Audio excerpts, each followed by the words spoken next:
The S-Tank is arguably one of the most revolutionary post-war tanks ever built. That thing, even if it doesn't look like it, is a tank, not a self-propelled gun like the Panzerkanone.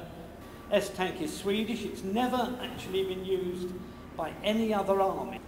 The S-Tank is powered by 2 engines. It runs most of the time on a conventional Detroit diesel, which it's doing at the moment.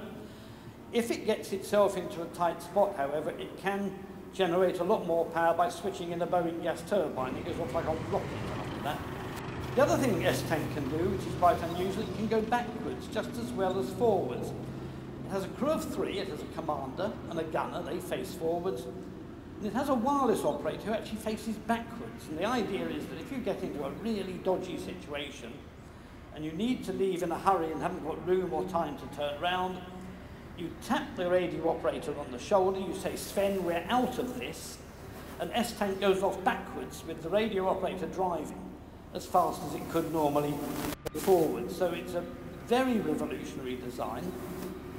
And you'll see that the low silhouette enabled them to fit the gun rigidly into the hull.